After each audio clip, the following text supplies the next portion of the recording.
air about? Shouting is not how the moment begins. Hesitancy is the first step. A pause, a lengthy one, the sort that weighs more than rage.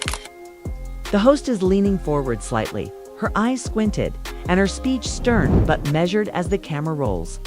He acknowledges that he isn't sure how to tackle this story at all. He doesn't agree with the version being told, not because it's ambiguous. He states that his response to Tamar is still up in the air. As he turns to Tamar's most recent interview, that doubt lingers in the air. Not much of it is repeated by him. He is not need to. It only takes a moment. Tamar claims she has no idea what actually occurred to her. She recounts a typical evening that starts with a party, friends, and returning home, but finishes without much clarity. No responses, just the fallout. And that's when things get tense. The host looks away from the video and speaks to her directly. His voice becomes harsher. He accuses her of doing just enough, meaning he doesn't mention anything specific, but just enough to raise suspicions, enough to spark blogs, enough that the holes can be filled by the internet, enough to later claim innocence and take a back seat. The line that explodes the room comes next. You were a goddamn bald-headed, bold-faced liar. He accuses her outright of lying. Social media takes off in a matter of minutes. Every word of Tamar's interview is analyzed by viewers. Commenters disagree over what she said and didn't say. Some say she's defending herself. Some say she's completely reinventing the evening. The title that is quickly going viral online, Tamar Braxton says doctors confirmed a life-altering diagnosis. After spending the night with Mendeecees, it's placed on top of everything. Here's the issue though. There is no diagnosis in the video under discussion. Not a physician. I don't like that. I don't like that at all, because I'm telling you to your damn face, you was a bold-faced, bald-headed. No affirmation. Just a tale that revolves around the same unsolved question. How can someone wake up hurt, swear they were on the verge of death, and still claim they have no idea what happened? The host starts tugging at that strand. The locations, the rides, who remained, who departed, who went upstairs and who didn't. One thing becomes unavoidable as the internet takes sides. If Tamar claims she has no idea what transpired that evening, clearly, someone else believes she does. Furthermore, he claims that the truth is not lacking. People are avoiding it. After the accusation is made, the narrative slows down, and that's when the unease truly starts. Because what comes after the insult and the rage is reconstruction rather than chaos. A meticulous, detailed account of the evening that Tamar claims she can't recall in its whole, provided by someone who is adamant that he can recall every detail. He begins by completely rejecting the framing. He claims that this had nothing to do with Tamar hosting a friend's birthday celebration. From the beginning, he declares that story to be untrue, not in error, not misinterpreted, untrue. And he claims that it puts him in a tale where he doesn't belong, which makes him appear personally hurt by it rather than because of his reputation. He says he doesn't like the birthday party narrative and rejects it. Instead, what he puts out is ordinary, almost aggressively normal. A crowd searching for a place to dine. Calls were placed. Restaurants were shut down. A recommendation to get together at a well-known steakhouse. In an attempt to undermine any feeling of occasion, Tamar subsequently suggested, he highlights how unceremonious everything was. There are no party signs, no setup for a celebration, just people wandering around at night. He sets himself up there, Tamar so. Then it is stated that Mendeecees unexpectedly enters the room with another person. At first he doesn't accuse, he doesn't assign labels, simply emphasizes timing. After just 3 get-togethers, the atmosphere abruptly shifts due to the arrival of someone else. The night continues to move after that, somewhere else. Then one more recommendation. A location That you went to throw a birthday party for a friend and this friend did you so wrong. That's not right, Tamar, and it's not fair to me. And my location named Sauce. He claims that he had no desire to go. He cares about that little detail. He says it again. He desired to return home. Despite his reluctance to follow the plan, he drives himself until plans change once more. At that point, he claims Tamar proposes that they leave the car at her house. They may go somewhere else together. The story is now logistical rather than dramatic. Where did they drive? Who was riding with whom? However, the tone continues to tighten since every logistical detail is being used to refute something that Tamar subsequently made public. That concept implication without declaration repeats itself in his thoughts. He stops and inquires as to why she would present the evening as though she had been kind to a buddy who later mistreated her. It's unfair, he says. Unfair, not simply erroneous. In the midst of his rage, he makes the uncommon emotional admission that it damaged his feelings. He presents himself as collateral damage in an attention-grabbing narrative. He claims that was never comfortable with the relationship that you and Mendeecees had in front of me, okay? All of that, you at the music video shoot in your booty shorts, sitting on top of him meeting us up at restaurants every time we met up, I was very uncomfortable with it. The story she wrote offended him after then. The discourse switches from timeline to motive. He claims that Tamar enjoys disruption on the internet. About Russia. When we got back to her house, because after her and Mendeecees got through kissing in the back of that goddamn car, I figured they wanted to be up there privately. That is why when we got dropped off at Tamar's house, I did not go upstairs. I got in my damn car and went home because you was sitting on his lap in that goddamn Uber and y'all ass was kissing, okay? To confuse people on social media about being able to express just enough to ignite blogs without being constrained by details. That's the pattern, he says. He brings up Tamar's allegation that she nearly died after waking up in a pool of blood, which became the focal point of the online outcry. Although he doesn't play the video again, he makes clear reference to it. He then compares it to something else she mentioned, which was that she turned down a call for an ambulance from someone at home. He believes that the two things are incompatible. Why turn down emergency assistance if someone was on the verge of death? He says it doesn't prove anything. It implies something different, he claims. The internet quickly filled in the gaps between almost died and no ambulance. At this point, Tamar and Mendeecees' romance becomes the main focus. The presenter acknowledges something he claims to have kept to himself for a long time. He was never at ease with their interactions in front of him. He talks about times when he felt uncomfortable, public intimacy, physical acquaintance. Recurring gatherings, he expresses discomfort in their relationship. He emphasizes that Tamar's public reopening of the story is the only reason he is sharing it today. And he ceases to defend anyone after that. He describes returning to Tamar's house via automobile. He claims that she was perched on Mendeecees' lap. They were kissing, he claims. He claims that it caused him great discomfort. He uses that discomfort as the main justification for what he did that evening. Tamar did not go upstairs when they got to his residence. He claims that afterward, he was questioned about it and accused of being a lousy friend. He gives a direct response, because he thought Tamar and Mendeecees desired privacy. He refrained from going upstairs. He then got into his car and drove home. He gives an explanation for not going upstairs. The story takes a drastic turn at this point because he makes it obvious that he left. He remained. Furthermore, he claims that only Tamar Mendeecees and Mendeecees' acquaintance are aware of what transpired inside that residence. He makes no claim to be aware of what transpired. He makes the opposite claim. He maintains that he doesn't know. However, he also maintains that those who went upstairs should be the ones to know, and that's where he gets most frustrated. He wonders how Tamar can claim total ignorance of what transpired in her own home while being so confident about sneaking around, evading detection, and coordinating actions. He presents it as memory that is selective. Uncertainty is convenient. Viewers on the internet take advantage of this discrepancy. Sections of comments divide instantaneously. Some claim that trauma can cause memory impairment. The gaps feel deliberate, according to some.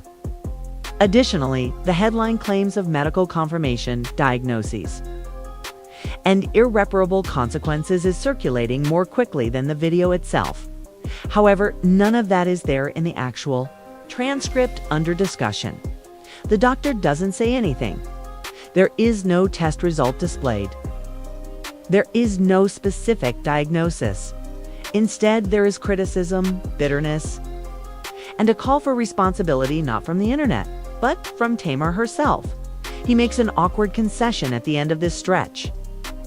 He is aware that speaking in this manner makes him appear untidy. He is aware that he will be accused of holding off on telling her. If it means rectifying what he believes to be a false narrative, he is willing to accept that name, because in his view, mystery isn't the true problem.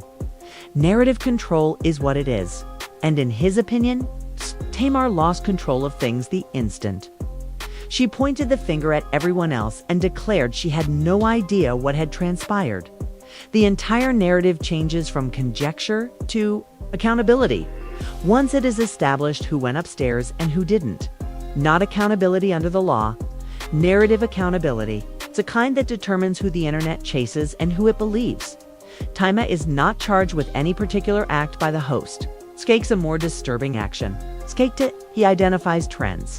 He reminds viewers that he had uncomfortable times long before this conversation. But he decided to ignore them at the time because he thought silence was necessary for friendship. He now acknowledges that it might have been a mistake to remain silent. He goes over how frequently Mendeecees showed up on nights out. Never once. Not by chance, repeatedly.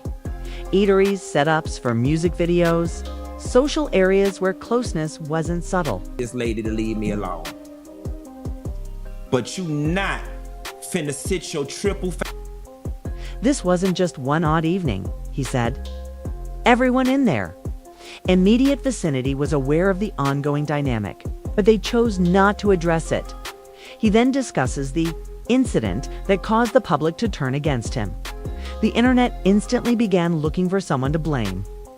When Tamar went online and said she woke up hurt, disoriented, and almost dead, he claims to have seen it happen in real time. He observed others, assuming he was more knowledgeable than he actually was. He observed a growing number of comments asking for detailed explanations from him. He claims that he remained silent because he was really unaware of what had happened to her. He departed. He returned home. That was the reality. However, the speculations grew stronger the longer he remained silent, he claims. He was unaware that people were waiting for him to explain what had transpired. He was troubled by more than just the charge. The imbalance was the... She went out and said she almost died. I had 7,000 people waiting in the doggone thing because they knew we were together the night before and they were just waiting for me to tell what happened. And I said, I don't know what happened to the lady. That's the cause. He claims that Tamar went online and disseminated fragments enough to imply danger and wrongdoing without ever making it clear who was truly with her at the time of the incident. The outcome was expected. By omission, everyone else became suspects. He publicly questions the reasoning. Wouldn't the first thing to do if someone actually woke up hurt and didn't know why? And what y'all don't know, what you know now is the reason why I was referring to her so dismissively is police call, look for solutions, make inquiries. Rather, months went by. Interviews took place. Stories changed throughout time. However, the main query was left unanswered. Why not do some research before you speak? This section revolves around that question since it is the point at where skepticism and sympathy meet. Tamar's supporters contend that trauma defies reason. Behavior is altered by shock. People are silenced by fear. Others, however, note that Tamar didn't hesitate to publicize the incident on social media. The only thing that was off bounds was the cause. That discrepancy is taken personally by the host. He claims that he was the collateral damage because of the manner she presented the story. He turned into the messy friend who ought to have shielded her, the person who let her down. The individual who stayed with her that evening, however, was hardly mentioned at all. Here, he makes a startling confession. Kay claims that because of his later remarks about her, Kay was aware that others would eventually accuse him of being nasty, contemptuous, and even misogynistic. He acknowledges that critique, but maintains that context is important. He justifies his disparaging remarks about her. He claimed that certainty was the source of his detachment, assurance that she had not experienced anything disastrous that evening, at least not as the internet was portraying it. He acknowledges that she was hurt. He disputes the mystery that surrounds it. He believed that mystery was fabricated. The talk becomes gloomy at that point. He discusses the medical aspect of recovery rather than diagnoses or test findings. He brings up a video that someone else uploaded that purports to depict Tamar's wounds. He describes it as untrue, claims that no one who has had such severe trauma recovers so rapidly.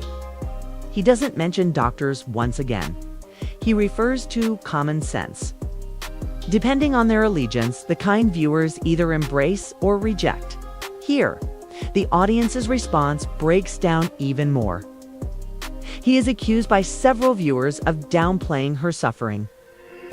Tamar is accused of hyperbole by others.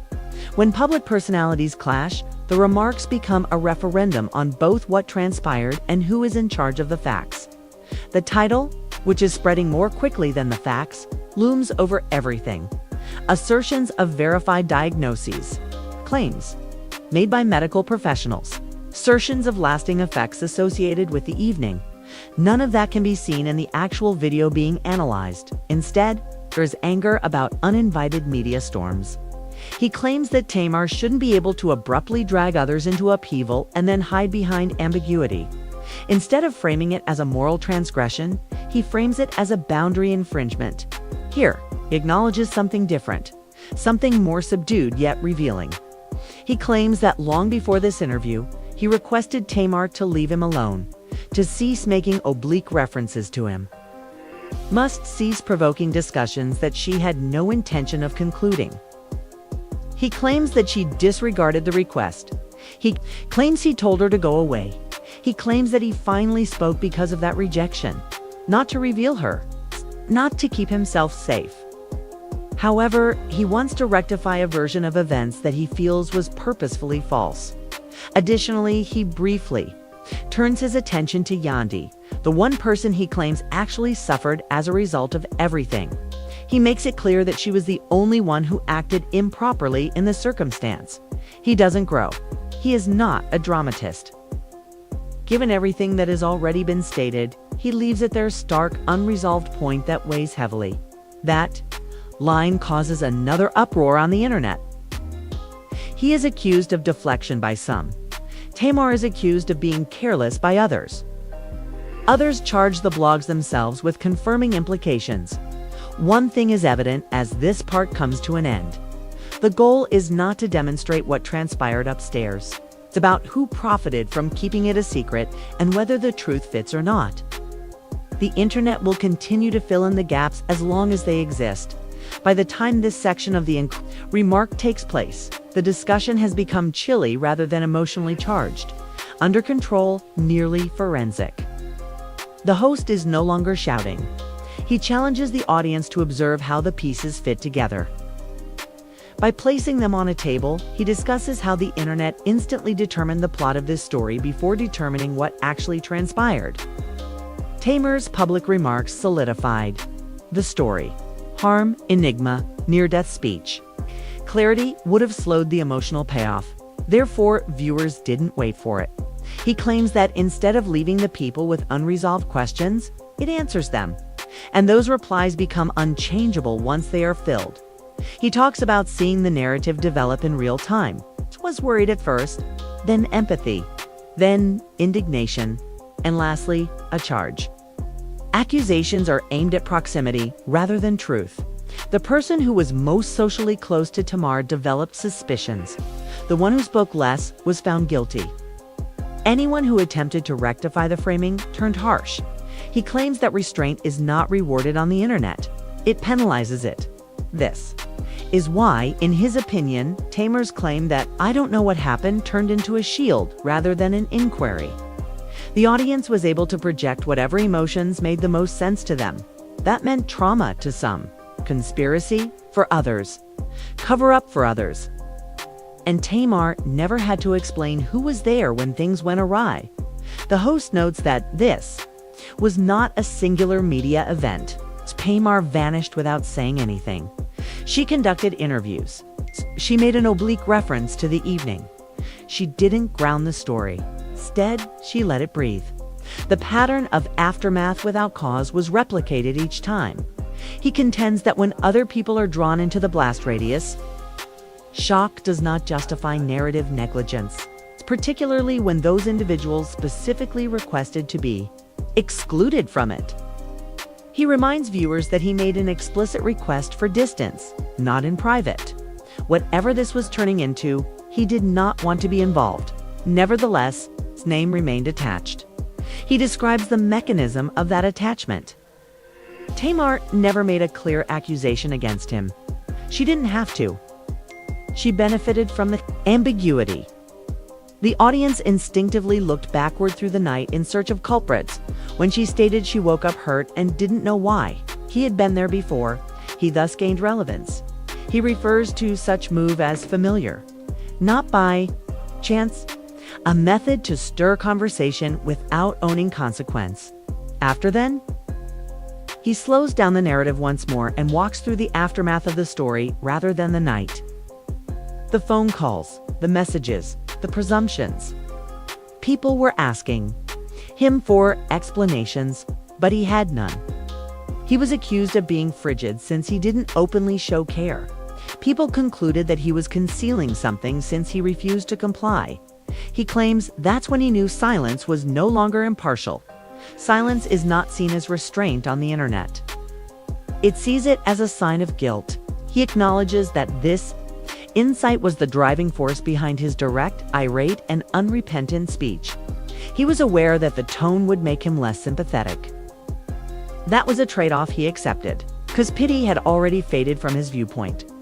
Record was what was important now. He wanted his departure to be documented.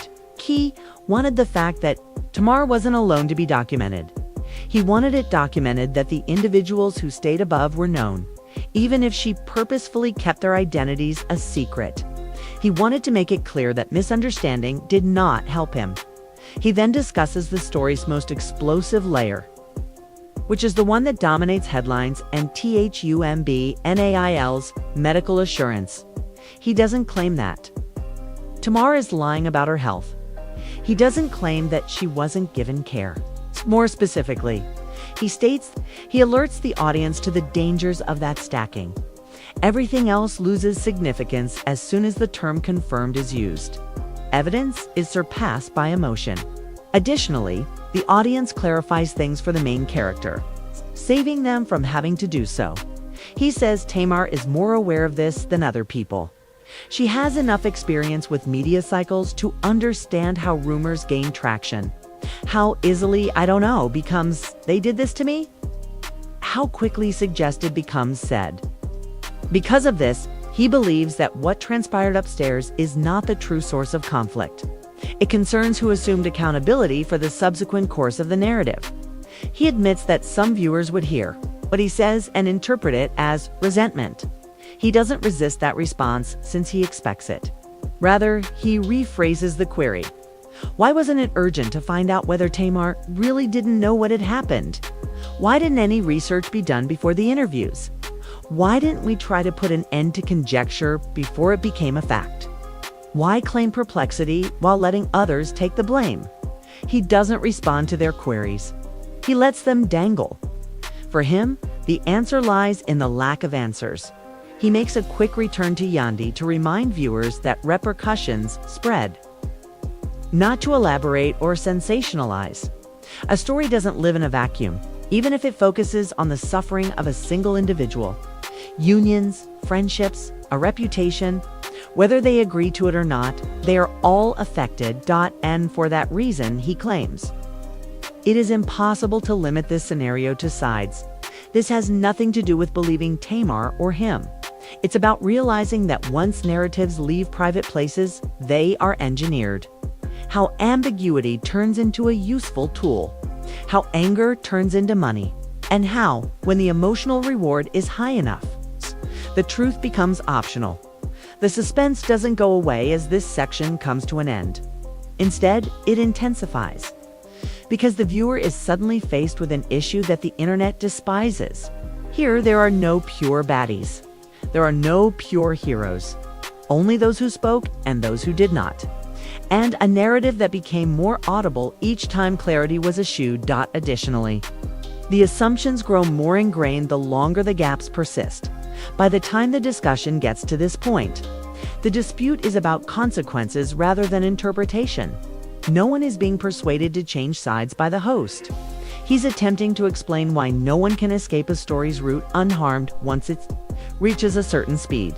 He explains how the media's storm hardened rather than simply growing. What started off as uncertainty solidified into certainty. Repetition took the place of verification, not the emergence of new facts. The headlines repeated themselves. Commenters referenced one another. Their own reflections were the source of rumors. Eventually, the narrative shifted from what was said to what people believed to be true. He claims that's where the actual harm happened. He contends that Tamar's inability to provide clarification was now active rather than neutral. Silence became permission rather than self-defense. Blogs are allowed to conjecture. Viewers are allowed to place blame. Permission for stories to be created without her signature. He tells the audience that he never claimed to be aware of what transpired upstairs. That blank was never filled in by him. Tamar was never accused by him of lying about being harmed. He disagreed with the notion that once the narrative became public, bewilderment on its own freed guilt. From his point of view, Tamar had an obligation to defend the person she knew would be implicated by omission once she decided to speak up and portray the night as something that had been done to her. She didn't do that, in his opinion. She let the storm to spread. He considers how odd it was to see himself turn into a character in a story he didn't write. How his actions, leaving, going home, choosing distance, were misread as cruelty or indifference. He claims that rather than the truth, what they wanted from him was an emotional show. They wanted him to express his grief in public, validate a narrative he was unaware of, and take on a role that would appease the internet. He declined. And he knows why people were upset by that rejection. Empathy is gauged by visibility. In online environments, being silent is interpreted as rejection. Nuance is viewed as animosity. He claims that ambiguity is consumed by the internet rather than tolerated, and others took advantage of Tamar's uncertainties. He also responds to the charge that his tone made her suffering go away. Here, he gently pushes back with boundaries rather than insults. He maintains that recognizing someone's suffering does not necessitate accepting all the stories that surround it. Giving up reason does not equate to support.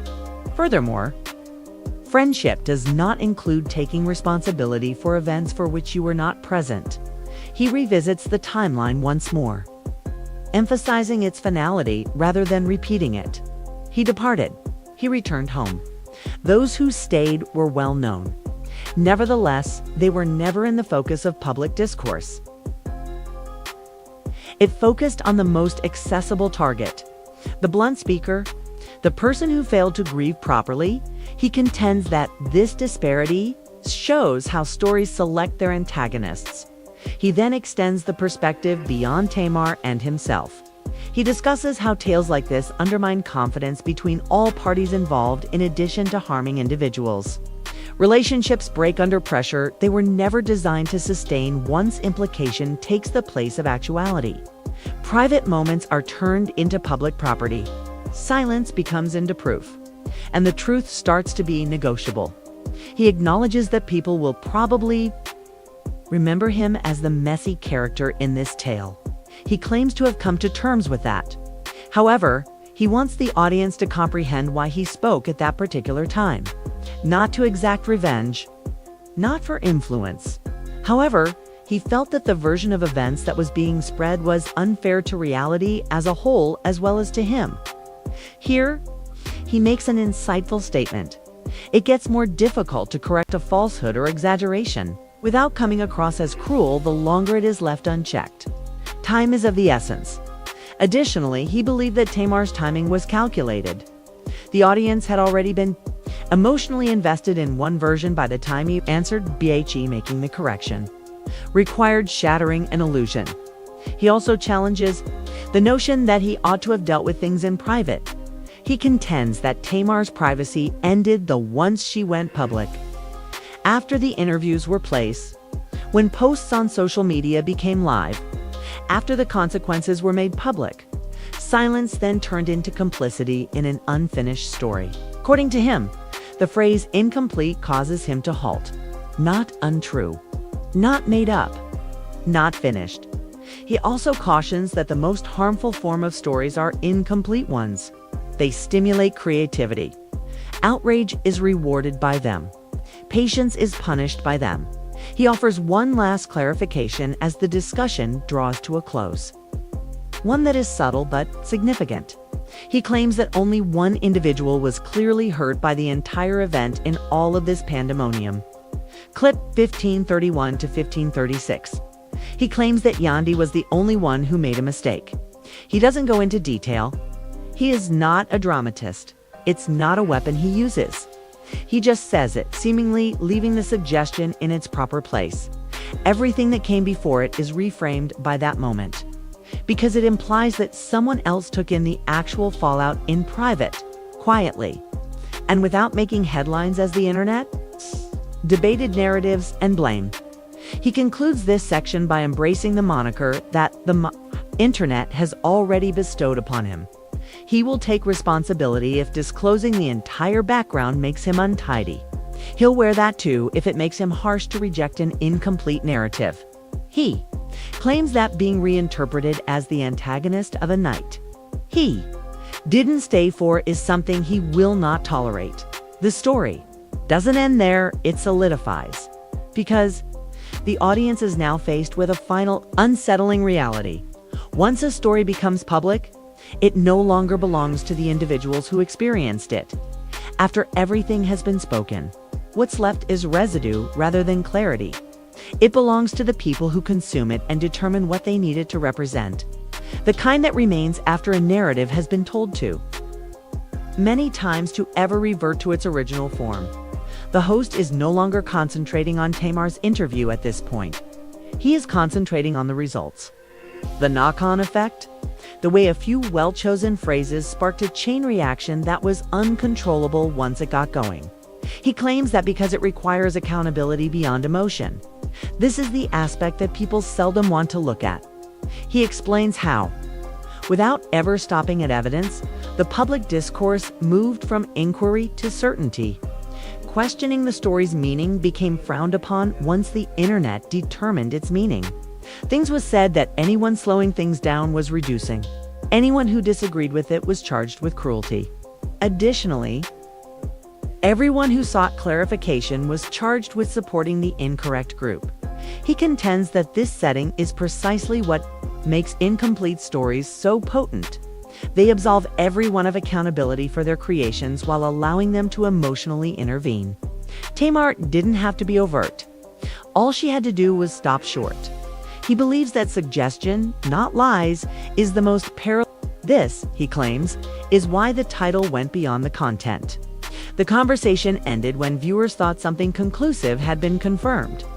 Confirmation puts an end to discussion. It substitutes conclusions for inquiries, and the truth loses its significance after that. He reiterates that there are no professional remarks, diagnoses, or medical confirmations in the content under discussion. Later on, the concepts were introduced through amplification, repetition, and interpretation. Additionally, once they were inside, they could not be taken out. He considers how readily empathy is mistaken for agreement on the internet. It is not necessary to support every narrative that is constructed around someone in order to provide them with emotional support. However, disagreement is viewed as treachery on the internet. People interpret silence as animosity. Additionally, caution is viewed as guilt. He claims that this framework imprisoned him. He refused to take part in a narrative that he was unfamiliar with. Nevertheless, he turned into a character by declining to take part. He was given attributes that he did not assert. One is held accountable for doing improperly while someone else is in pain. He claims that being replaced rather than being misinterpreted was the most annoying aspect. Assumptions took precedence over his actual behavior. He didn't compose the headlines that filtered his speech. And those who never paid attention to what he truly stated assessed his intentions. He contends that this is what occurs when story value triumphs over veracity. The narrative takes precedence over the characters. He also addresses the unsettling fact that some viewers might never change their minds. Walking back from a version of events that individuals have emotionally committed to seems like a loss. It necessitates acknowledging that they might have made snap decisions. Furthermore, rather than revisiting ambiguity, the majority of audiences would prefer to defend a false certainty. He acknowledges the result. He acknowledges that Tamar's suffering will always exceed his objections for a lot of people. He doesn't make an effort to match that. He doesn't beg for pity. He requests constancy. Contradiction must be explained by trauma if it explains perplexity. If ambiguity is comprehensible, it must be applicable to all parties, not just one. Furthermore, since responsibility is important, it cannot end when inquiries start to cause discomfort. He points out that what was eventually exposed by this issue was not what transpired that evening, but rather the speed at which the public determines who should be protected and who should be scrutinized, who has room to be unaware, and who is penalized for demanding clarity. He claims that the trust was irreversibly damaged by the imbalance. He no longer talks as though a resolution is achievable. The internet will never come to a consensus. No last words to put an end to conjecture. The tale has surpassed its beginnings. Maybe that's the last irony. Millions of others who were not present saw a night that was described as bewildering. The mood at the end of this passage is resigned rather than tense. The host is no longer attempting to rectify the story. He has recorded it. His version is now part of the record. The audience gets to decide what happens next, because truth, no longer advances a tale once it reaches this point. Belief does. At this stage, the narrative requires analysis rather than further accusations. The question now turns to you. Do you think that once a tale is made public, uncertainty absolves accountability? Or do you believe that leaving gaps is a way to exert control? Where does accountability start when someone continues to influence how the night is remembered while claiming they have no idea what happened? In this case, who do you believe the internet judged too hastily? And who was shielded by silence, if anyone? More importantly, do you believe that headlines convey more information than the words themselves? Or do you believe that implication is equally as potent as confirmation? I'm finna move on to a story that I'm still up in the air about. Shouting is not how the moment begins. Hesitancy is the first step. A pause, a lengthy one. The sort that weighs more than rage. The host is leaning forward slightly, her eyes squinted, and her speech stern but measured as the camera rolls. He acknowledges that he isn't sure how to tackle this story at all. He doesn't agree with the version being told, not because it's ambiguous. He states that his response to Tamar is still up in the air. As he turns to Tamar's most recent interview, that doubt lingers in the air. Not much of it is repeated by him. He does not need to. It only takes a moment. Tamar claims she has no idea what actually occurred to her. She recounts a typical evening that starts with a party, friends, and returning home, but finishes without much clarity. No responses, just the fallout. And that's when things get tense. The host looks away from the